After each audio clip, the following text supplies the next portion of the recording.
Hey guys, welcome back to the podcast. I'm Amanda, I'm Laura. And I'm Kendra. and today is special because we are joined by Dr. Annia Raja, a clinical psychologist who specializes in working with high achieving professionals, especially physicians, who are navigating anxiety, burnout, perfectionism, and the emotional challenges that often accompany demanding careers in medicine.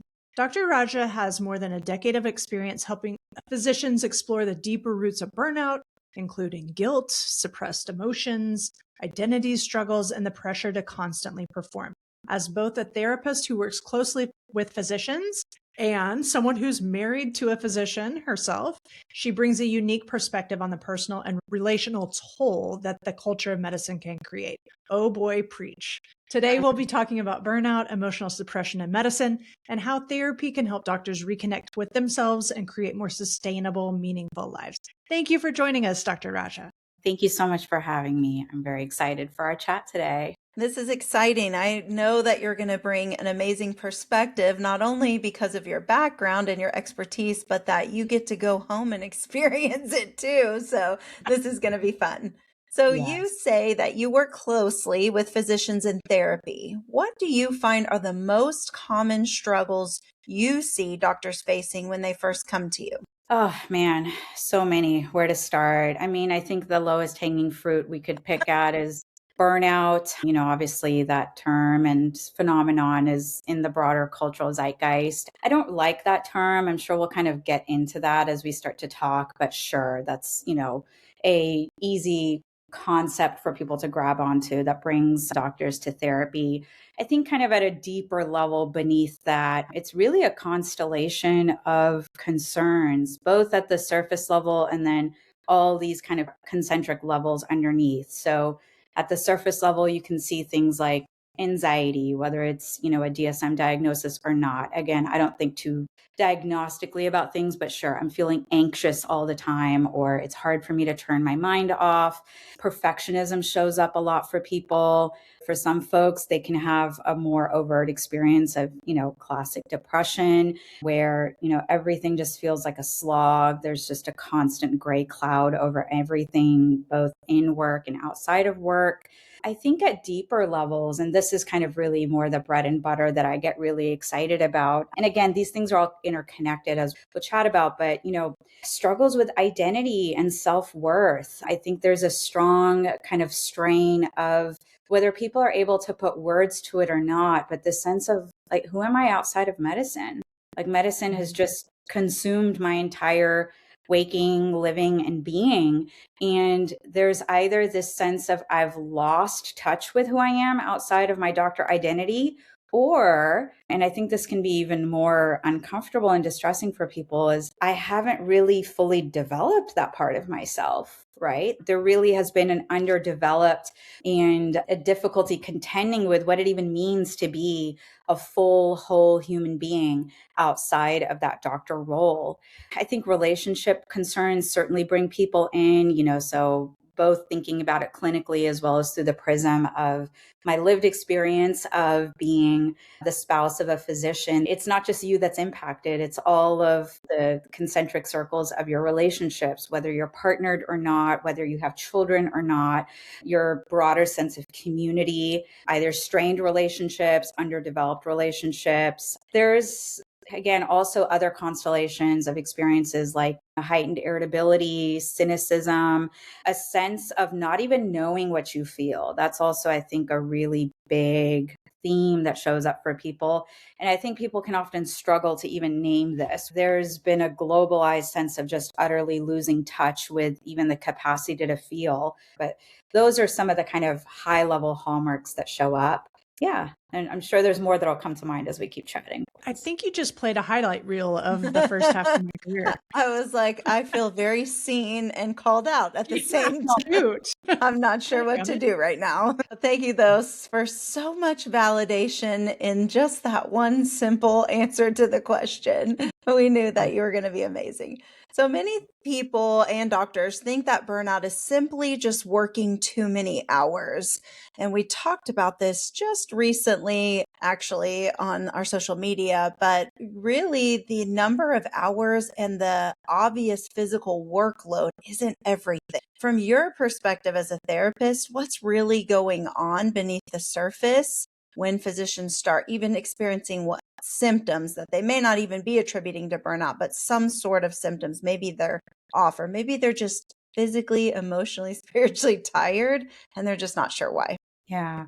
So this is where I think it's so important to bring in the macro alongside the micro. I think the phenomenology of burnout is frankly just too individualized in the way that we talk about this. And we try to atomize physician burnout as somehow an individual problem, when I think, in fact, this is a deeply systemic, deeply structural, deeply cultural problem. And I don't mean just the culture of medicine, I mean the culture writ large of living in America. And so I think, what types of ways does burnout show up for people? It shows up in all of those layers. And so, yes, you get the cynicism, you get the emotional numbing, you get the suppression. Other factors that contribute, I think a big one is moral injury. So I think that really tethers with needing to think structurally and systemically about things. Just as an example of, again, so many that we could talk about, anecdotes, and, I'll obviously de-identify things, but a huge, theme that is showing up with a couple of my physician clients these days is actually the moral injury of dealing with insurance companies and them denying first line, main line, evidence-based treatments and literally causing harm to their patients. And physicians end up being the front line kind of bearers of that brunt. I heard this analogy a while back ago, kind of around burnout in medicine in general, that I think is really apt, is that we tend to think of medicine, if you think about it, as a soccer field, right? There's different players, they're on different parts of the field, and then you have the goal, and then you have the goalie, like on either side of the goal. The physicians are basically the goalie. And what we tend to kind of conceptualize, these problems in medicine as, is it's all the goalie's fault. It's all the person who's right at the front lines, whether they stop the goal or whether they let the goal in. And it's totally neglecting the entirety of the field. And so I think that analogy is really apt for us to try to get a deeper and frankly more mature and realistic understanding of the contributors of burnout, and intersecting with that with how that shows up for physicians. So moral injury is a huge one. I think another one that isn't talked about as much, I think particularly among physicians, that needs more spotlight, is trauma exposure, like repetitive, vicarious, and direct trauma exposure. And you don't have to be just working in an ER or in a trauma setting to have traumatic exposure. And so even with that, bringing in a prism of, a PTSD diagnosis is incomplete. If you look at the trauma field, kind of in the current landscape, we're shifting more to a complex trauma etiology and phenomena, where it's not just like one singular event that's causing injury. It's the repetitive nature of traumatic exposure and traumatic injury that's leading to a wide variety of, whether you want to call it symptoms or diagnoses, or, I prefer more language around human injury and the phenomenological and existential injuries and wounds that come with that. I imagine I've probably lost track of your question. So if you could even reorient me back, kind of more like, how does burnout present? That was kind of where we started, right? Yes. So I think the other things to mention with that too is loss of autonomy and just the bureaucratic strain. Yeah, I think just like you said, we are taught to suppress because we sustain and see and treat so much of like worst case scenarios, and then are supposed to go in the next room and do it all over. And so I think that was a really good point to say we were never trained appropriately. We're never told the things you are telling us now from the beginning. And wow, what would that have been like? Just even that sheer validation, Yeah. like this isn't just Mhm. on you. Yeah. Mhm. Yeah. So piggybacking on that, we're taught to be tough. We're taught to suppress. We're taught to compartmentalize, patience first, and, really carrying around that level of emotional labor day to day. It just really compounds. So how do you see that affecting physicians over time in our culture, in our emotion, our spiritual, everything? Yeah. Oh man, so many ways. I think the first place that my mind goes is kind of like you said, medicine reinforces these schemas and beliefs and pressurizes them even further, right? That, you don't have room to feel. There's no time for it. There's no space for it. Oh, guess what? There's 3 patients waiting for you. And I think that's some of what's so hard and difficult about it is that no one wants a doctor who's going to be crumbling under the pressure. Of course not. So again, it's adaptive in certain settings to be able to contain and to compartmentalize and be able to move through your day. The problem is, one, when that tendency gets globalized, and two, when there isn't a release valve for all that compartmentalization, right? And so I think both of those, frankly, show up for people where they're either working so much, right, whether it's in residency or otherwise, that quite literally, from a time and just limits of human existence, there's literally not time to even be able to have a pressure valve release.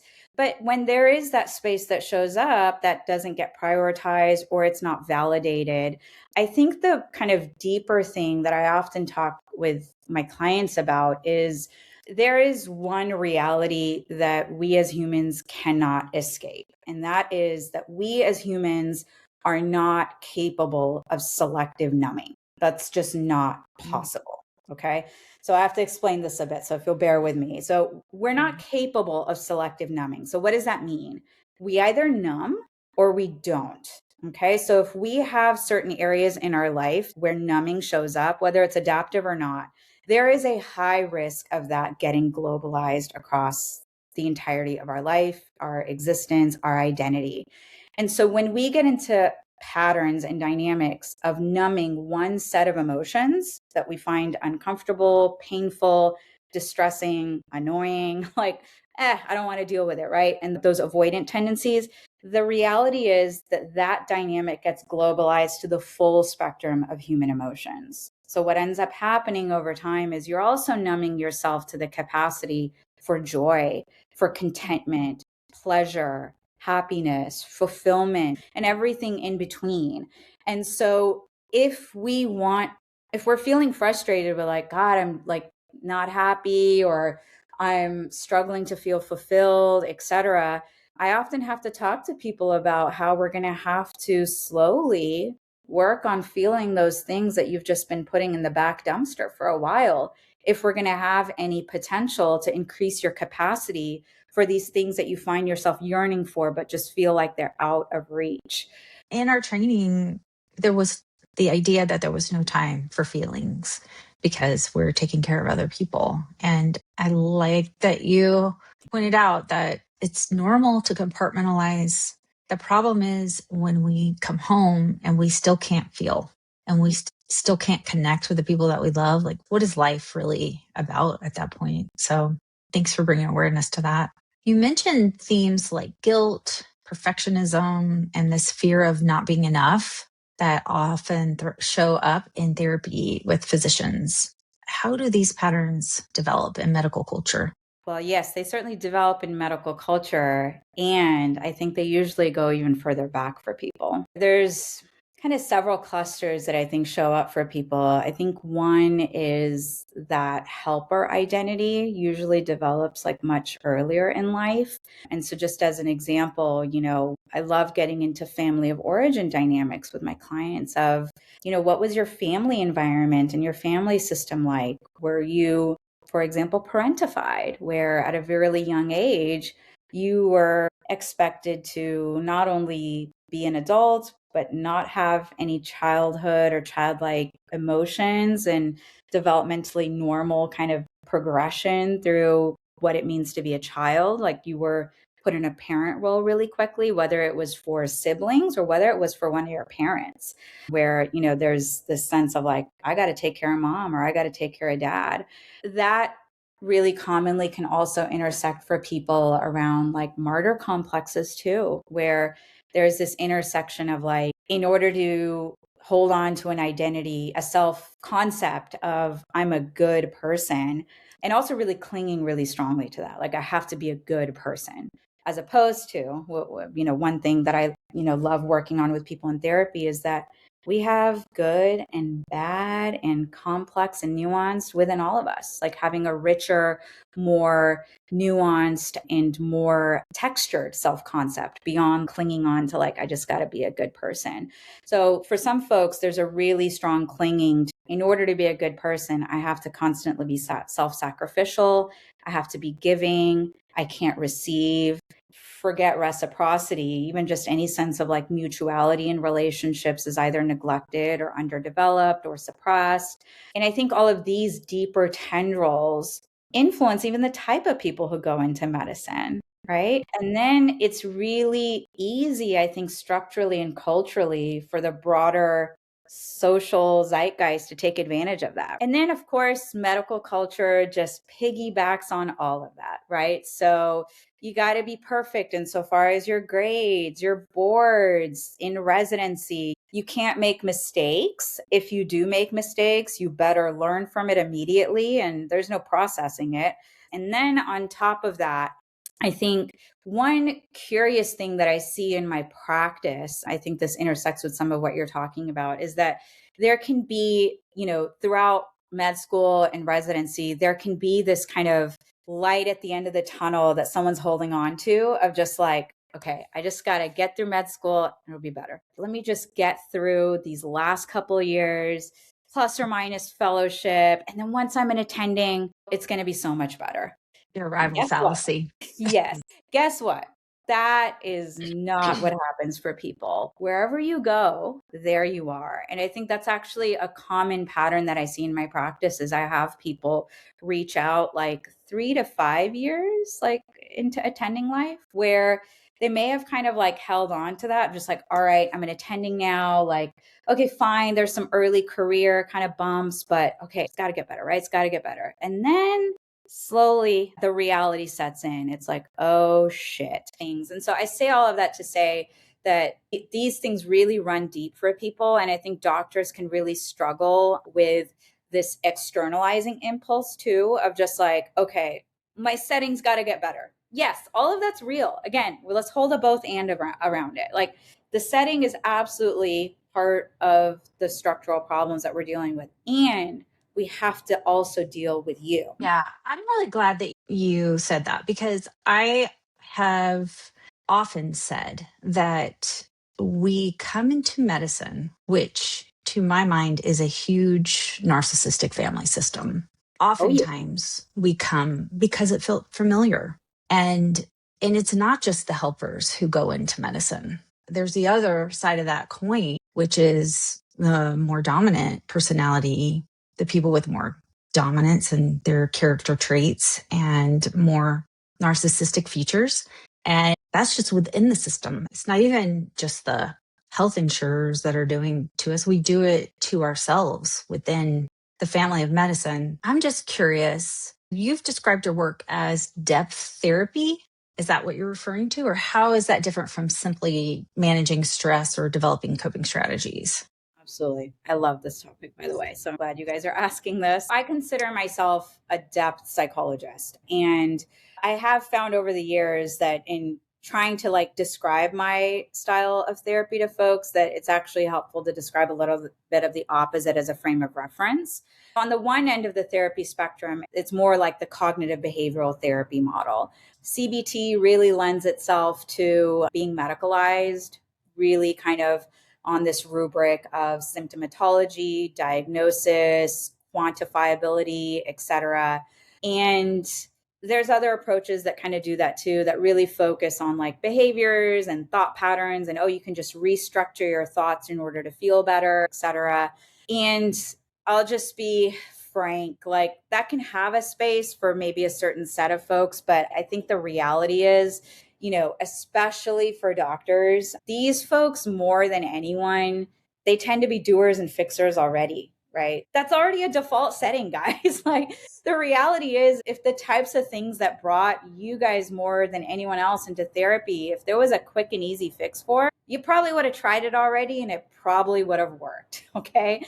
Like, fine, if you want to go pick up a CBT manual or a acceptance and commitment based therapy manual, you can self-help your way till yourself till the cows come home. Like, fine, if it's helpful, great. But I'm much more about getting underneath the surface of things, and that does take time. And so a depth-oriented approach, I actually encourage my doctor clients to like deliberately put the urge to problem solve in therapy on the shelf. Like, it can be a bit of a distraction, to be quite honest. Now, again, I'm not here to tell you to suppress those thoughts. Let's just notice them when they pop up and then gently invite more of an open curiosity in our work and our relationship to actually just follow your mind to other parts that might feel less familiar, but there's still some curiosity around. And again, a gentleness around this. I think this is a lot of the balance that a good depth therapist can help with, is we're not trying to put pressure on that system, right? We want to stay in a therapeutic window of, if you think about medication, right? You don't want to be underdosing, you don't want to be overdosing. We want to stay in that therapeutic window. And the same thing applies in therapy. And my prism to do that is just an open, curious, exploratory dynamic in our work together, where things just start to reveal themselves over time. And your mind might take you to like, just randomly talking about your family system, or like it might take you to a patient interaction that reminds you of like a deep-seated fear you have about your future. It's infinite, right? And so slowly, as we start to just be curious together, we start to make connections over time in a way that we can't quite get at if we're constantly having this problem solving hammer at things, right? And so I often tell people that, they'll ask me like, okay, how long until, I'm not anxious anymore? And it's like, I don't know. Like, I don't know what's underneath your anxiety yet. Like literally within like the second or third session, people are talking about their family backgrounds. They're talking about their sibling relationships. They're talking about fears of death and dying. They're talking about fears of being alone. All of that is grist for the mill. And, what I've found over the years with folks is people start to feel better, whatever that means. But they start to feel better, one, in ways that we can't quite predict at the onset if we had just kind of come at things from a symptomological basis. And two, they're not even quite sure how they've gotten to a better place, but we just know that we're on a path together. Now, sure, I could conjecture and be like, well, it's because we're talking about these, XYZ thing that has been neglected for so long, or not. But yeah, that's in a nutshell kind of what depth work looks like of working with someone like me. So there is a stigma around physicians seeking therapy sometimes. Do you think that stigma still exists? Is it getting better? And is there anything we need to do to begin to change it? Yes, unfortunately, it's still pretty prevalent. Some short bullet points come to mind. One, just to even speak to the structural part, I think doctors are afraid to come to therapy for some really understandable reasons around fearing licensure, like ramifications or board stuff, that type of thing. And it really enrages me that unfortunately there is some reality to some of those things that we have to contend with. The field does not make it easy at all. In fact, it makes it incredibly difficult for doctors to even feel safe at a minimum to reach out for help or support, much less actively punishes and penalizes doctors at worst. And number two, that's also another reason why I don't work directly with insurance companies as far as being in network with anyone. They'd require a diagnosis. They can audit notes and that type of thing whenever they want. Things become discoverable versus, staying on a self-pay basis. things are completely confidential outside of obviously the legal stuff that we all have to be beholden to. But outside of that, everything's confidential working in that way. I've even had some physicians that use fake names with me because that's how scared they are. And Makes so sense. these types of conversations are so important to normalize, like doctors being in therapy, doctors talking to one another about being in their own therapy, encouraging their friends and colleagues to be in therapy, having people who specialize in working with doctors. I think, unfortunately, that is really important and it's quite rare. Yeah, I could probably count on one hand the other colleagues I know that would actually specialize the way that I do. I think we've become incensed. Like, how does this job not come standard with a therapist and a coach and what in the world? What other career would be like this and throw people out to the wolves with no support whatsoever, no armor even? It's Absolutely. wild. Yeah. Crazy. So for physicians listening who may feel burned out or frustrated, or there's just something off, like maybe disconnected, what are some early signs that it might be time to seek deeper support? I think emotional numbing is a huge signal. Like if you just even notice, I'm saying this colloquially, but also not, like if you're feeling dead inside, or you're just feeling like a lack of feeling, like just an inability to even have like a full spectrum of emotions, I think that's a huge sign. I think another one that shows up for people it's either like numbing or for, certain personality types where there might be a little more active and like an energized kind of a personality, like irritability, anger, like a really strong kind of intense like difficulty and like cynicism, and just everything feels dark, but there's an intensity to it. So you're just constantly on edge. That's another signal for people. I think relationship problems, to be quite frank, whether you're partnered or not, whether you're struggling with friends or not, or whether you're noticing and feeling the impacts of having a lack of relationships in your life. There's all sorts of reasons that bring people in. But the last thing I'll say with that is you don't have to be struggling to that degree to even reach out. Therapy is just a good exercise for just overall wellness maintenance, independent of the severity of how much you might be struggling. I think a good analogy to this that comes to mind is, exercising or going to the gym. You don't stop exercising once you feel good. It's like, no, that's a signal that like you're doing something good and well for yourself, and you ought to keep doing it. I think we need to get away from therapy is for when you're broken. Like therapy is just for humans, period. Like, here we go. Yes. So one of my pet peeves is when it was like, well, everything sucks and you're doomed. So let's talk about, let's say there is somebody who's feeling convicted and they start engaging in meaningful therapeutic work. What does the transformation look like in their lives and relationships once they start doing this work? Sure. Yeah. I think first and foremost, what I tend to hope for with my clients is a greater capacity and tolerance for feeling, really just kind of coming back to that.